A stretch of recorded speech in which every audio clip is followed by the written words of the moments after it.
There is a powerful and ancient allure to the wild places of the earth. America's national parks are perhaps the grandest expression of this allure.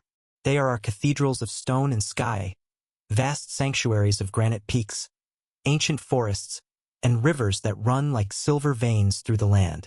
To stand in one of these places is to feel a profound sense of awe, to be reminded of our own smallness in the face of something eternal. They are a promise of adventure, a place to disconnect from the noise of the modern world and reconnect with something primal, something real. But the wilderness is a place of profound duality. The same beauty that inspires awe can also inspire a deep and chilling fear. The same solitude that offers peace can, in an instant, become a terrifying isolation. For every breathtaking vista, there is a hidden ravine. For every sun-dappled trail, there is a labyrinth of impenetrable forest. The wilderness is majestic, but it is also completely, utterly indifferent to our existence.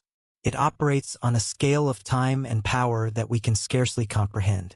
And sometimes it swallows people whole. Every year, thousands of search and rescue operations are launched in our national parks.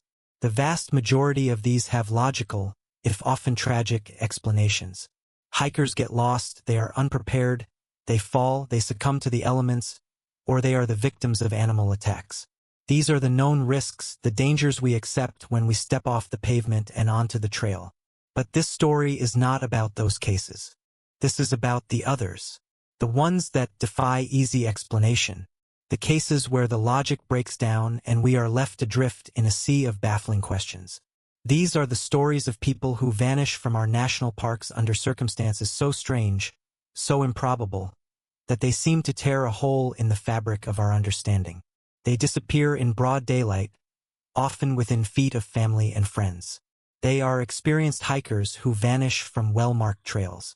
They are small children who disappear in the blink of an eye.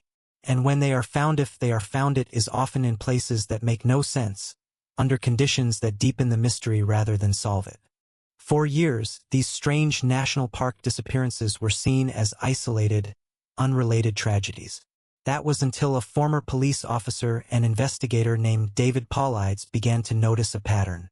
He started collecting and analyzing these cases, compiling a massive database of vanishings that shared a disturbing number of common and very strange characteristics. He called this collection of data Missing 411. Paulides identified dozens of specific profile points that seem to recur with unsettling frequency. The victim vanishes near berry bushes or granite boulders. They often have a physical disability or are exceptionally brilliant. Tracking dogs are either unable to pick up a scent or follow it for a short distance before stopping cold, as if the person were lifted from the ground. The weather almost always takes a sudden, dramatic turn for the worse right after the disappearance, hampering the search. And perhaps most bizarrely, many of the victims, even small children, are found miles away, at impossibly high elevations, often missing their shoes and socks. Tonight, we will delve into the heart of this enigma. We will journey to 4 different national parks and explore 4 cases that exemplify the high strangeness at the core of the missing 411 phenomenon. These are stories that will challenge your assumptions about the wilderness and what might be lurking just beyond the edges of the map. These are stories of when a walk in the park becomes a descent into an unexplained phenomena, leaving behind nothing but questions and a silence as profound as the wilderness itself. Our first story takes us to the lush, sprawling wilderness of the Great Smoky Mountains National Park, a place of misty peaks and deep, ancient forests that straddles the border of Tennessee and North Carolina. It was here, on Father's Day weekend of 1969, that a 6-year-old boy named Dennis Martin would step behind a bush and vanish from reality. The Martin family, from Knoxville, Tennessee, was on their annual camping trip, a tradition they cherished. They were an outdoorsy family. Dennis's father, William Martin, was an architect, and he, along with Dennis's 9-year-old brother Douglas and their grandfather, had hiked up to Spence Field, a grassy, high-altitude meadow known for its stunning views. It was a beautiful day, the kind of perfect summer afternoon that creates lifelong memories. The boys, full of energy, decided to play a simple game of hide and seek. Their plan was to sneak up on the adults from different directions. Douglas hid behind one clump of bushes, and Dennis hid behind another. William and the boy's grandfather sat and waited for the surprise. A few minutes later, Douglas jumped out, laughing. The family turned, expecting to see little Dennis pop out from his hiding spot. But there was only silence. He was gone. The timeline is critical here. From the moment Dennis hid to the moment his father realized he was missing, no more than 5 minutes could have passed. William Martin immediately began calling for his son. His voice, at first calm, grew more and more frantic as the silence stretched on. He ran to the bush where Dennis had hidden. There was no sign of him. He and his father began a frantic circular search of the immediate area, their calls echoing across the vast, empty meadow. The panic was immediate and absolute. A 6-year-old boy in a bright red shirt had simply ceased to be there. Within hours, one of the largest search and rescue operations in the history of the National Park Service was underway. The Park Service, the FBI, and eventually the Green Berets from Fort Bragg were all involved. Over 1,400 people would ultimately join the search, scouring more than 56 square miles of some of the most rugged and unforgiving terrain in the eastern United States. They used helicopters and tracking dogs. They searched every trail, every creek bed, every cave and crevice they could find. The searchers found nothing, not a single footprint that could be definitively identified as Dennis's, not a scrap of his red shirt. The tracking dogs, including some of the best bloodhounds in the region, were completely baffled. They could not pick up a scent. It was as if Dennis Martin had never been there at all. Then, a crucial and deeply unsettling piece of information emerged. Another family, the Key family, had been hiking in the area on the same day, just a few miles from where Dennis disappeared. They reported hearing an enormous, sickening scream around the time Dennis vanished. A short while later, they saw something moving in the woods off the trail. They saw a large, rough-looking man, moving quickly through the dense underbrush, trying to conceal himself. They said he appeared to be carrying something on his shoulder, something small, about the size of a child. At the time, they thought nothing of it, but when they heard about the missing boy, they immediately contacted the authorities. The FBI interviewed the family extensively and found their testimony to be credible. But the Bear Man, as he was sometimes called in media reports, was never identified. The theory of an abduction suddenly became terrifyingly plausible. Did a predator lurk in the woods, waiting for an opportunity? Did he snatch Dennis in those few moments he was out of sight and carry him away? This would explain the lack of a scent trail for the dogs and the absence of any physical evidence. But the wilderness held one more clue, and it only deepened the mystery. About a week into the search, one of Dennis's shoes and one of his socks were found. They were discovered in a creek bed, nearly 3 miles away from Spence Field, in an area that was off-trail and difficult to access. The discovery confirmed that Dennis had been in the woods, but it raised more questions than it answered. How did a 6-year-old boy travel 3 miles through dense, rugged terrain in such a short amount of time? And why would he take off a shoe and a sock? If he had been abducted, why would his kidnapper stop to remove them? The official search was eventually called off. The National Park Service concluded that Dennis Martin had likely wandered off, become lost, and died of exposure. But for his family, and for many who have studied the case, this explanation rings hollow. It doesn't account for the lack of remains, the failed tracking dogs, the credible sighting by the Key family, or the strange discovery of his shoe and sock. The case of Dennis Martin became a cornerstone of missing 411 lore, a chilling example of how quickly and completely a person can be erased by the wilderness. The Great Smoky Mountains kept their secret, and a family was left with a wound that would never heal, forever haunted by the memory of a little boy in a red shirt who stepped behind a bush and never came back. From the old, rolling mountains of the east, we now travel west, to the dramatic, granite heart of the Sierra Nevada, Yosemite National Park. This is a landscape of towering cliffs, giant sequoia groves, and alpine meadows. It's a place that attracts seasoned adventurers and casual tourists alike. Our next case involves someone who was far from a novice. This is the story of Stacy Arris, a 14-year-old girl who vanished in 1981 while on a guided horseback trip, disappearing from a group of people in a matter of minutes. Stacy was from Saratoga, California, and was, by all accounts, an experienced and comfortable rider. She was on a 7-day trip with her father and a group of 5 other people, led by a guide. They were staying at the Sunrise High Sierra Camp, a cluster of tent cabins situated at over 9,400 feet in elevation.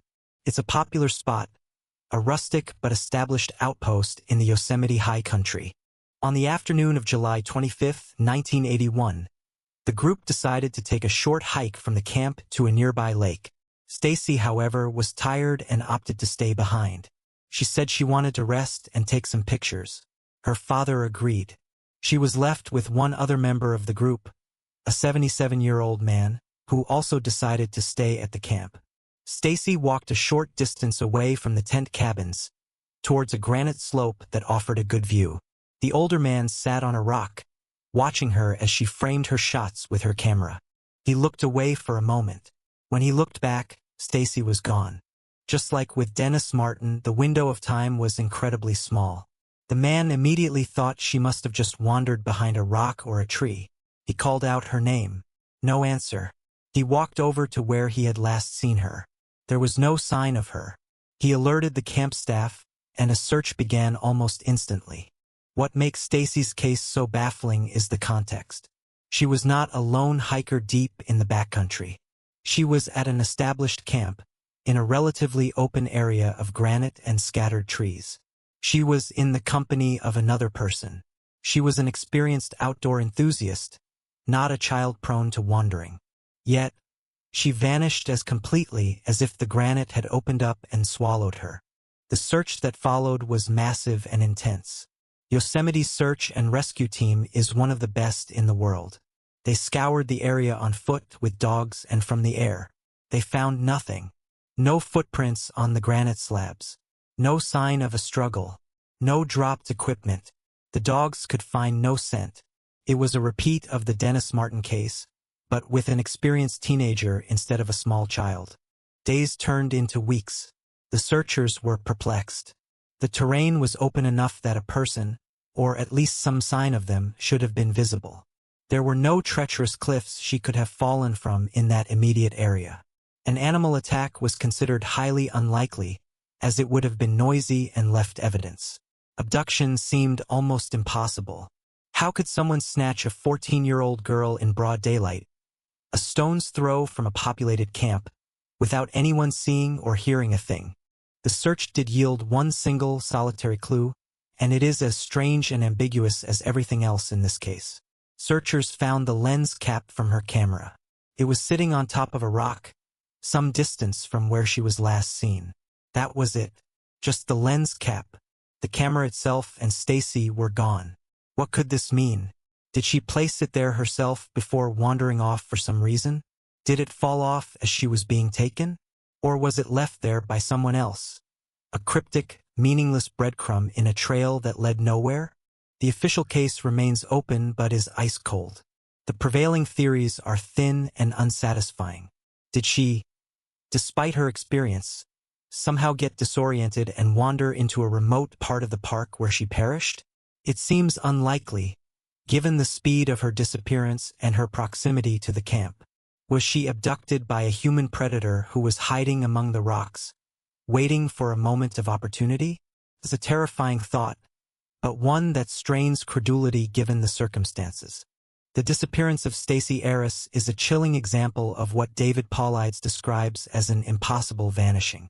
The facts simply do not compute. A person cannot simply cease to exist in a 5-minute window, in an open area, surrounded by people. And yet, it seems that is exactly what happened. Yosemite, a place of stunning beauty, became the backdrop for a quiet, inexplicable horror, and another name was added to the long, strange list of the missing 411. Our next 2 cases take us to the same location, a place of deep, almost unnatural beauty and a history of strange events. Crater Lake National Park in Oregon. Crater Lake is the deepest lake in the United States, formed in the caldera of a collapsed volcano. Its water is a shocking, brilliant blue, and the sheer cliffs that surround it create a sense of profound and ancient power. It is a place that feels, to many, otherworldly, and it has been the site of a disproportionate number of very strange disappearances. First, we look at the case of Charles McCullough, a 19-year-old amateur photographer from Virginia. In the winter of 1975, Charles was on a cross-country trip. He was fascinated by Crater Lake and wanted to photograph it in the snow. He drove his Datsun to the park, parked it, and set out on foot. It was January, and the park was blanketed in deep snow. Charles was well equipped for the cold, with a good jacket, boots, and gear. He was last seen by a park ranger, to whom he showed his camera equipment. Then, he walked off into the white, snowy landscape, and vanished. A severe blizzard hit the park shortly after he disappeared, dumping several feet of new snow and severely hampering any immediate search efforts. This fits a key profile point of the missing 411 cases: the sudden onset of extreme weather. When the weather cleared, his car was found in a parking lot, but there was no sign of Charles. The winter was harsh, and the search was eventually postponed until the spring melt. Months passed. In the spring of 1975, his car was still there, but Charles was not. It wasn't until nearly a full year later, in the fall of 1976, that two hikers made a gruesome discovery. They were exploring a remote, steep, and seldom-traveled canyon, more than 12 miles away from where Charles had parked his car. There, preserved in a patch of melting snow, they found human remains. They belonged to Charles McCullough. The scene of the discovery was profoundly bizarre. Charles was found lying on his back on top of a fallen log. He was wearing only a pair of jeans. His wool shirt, boots, socks, and coat were gone. His wallet was in his jeans pocket containing cash. Nearby, searchers found his car keys. But the most baffling discovery was the state of his feet. They were completely bare, yet they showed no signs of frostbite or the kind of damage one would expect from walking miles through deep snow and rugged terrain without shoes. It was as if he had been dropped there. Investigators considered the theory of paradoxical undressing, a phenomenon where people suffering from severe hypothermia feel a sensation of being hot and begin to remove their clothing. This could explain the missing shirt and coat, but it doesn't explain the missing boots and socks. And it certainly doesn't explain how he ended up in that remote canyon, miles from his car, with pristine feet. The area where he was found was so remote and difficult to access that it seemed impossible for someone to have reached it on foot in the dead of winter. Then came another strange detail. The keys found near his body were for his Datsun, but they were on a key ring with another single key. It was a key for a Volkswagen. Charles did not own a Volkswagen. No one in his family did. Where did this key come from?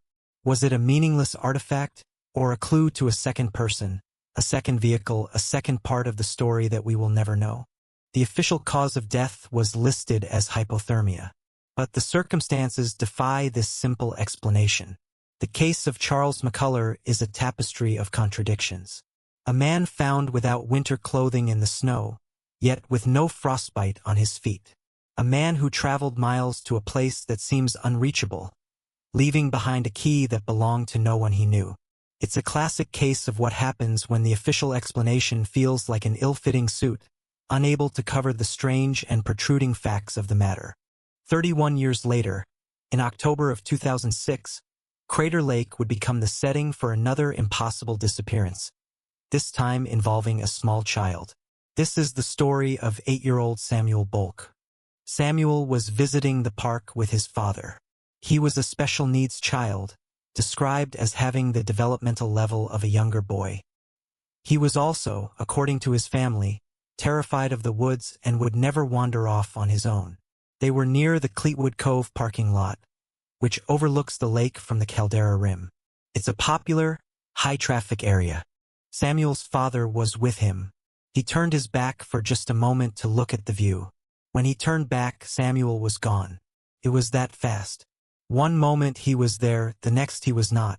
The panic was immediate. Samuel's father frantically called his name and searched the immediate area. Park rangers were on the scene within minutes. A massive search was launched, one of the largest in Oregon's history. Hundreds of searchers, multiple helicopter teams with thermal imaging, and some of the best tracking dogs in the state were deployed. They searched for 9 days. They found absolutely nothing. The details are, once again, baffling and align perfectly with the missing 411 profile. The dogs could not find a scent trail leading away from the spot where he was last seen. Not a single footprint was found. Not a fiber from his clothing. It was another case of a person being seemingly erased from a specific point in space and time. How could an 8-year-old boy, one who was afraid of the forest, disappear so completely from a crowded area in the middle of the day?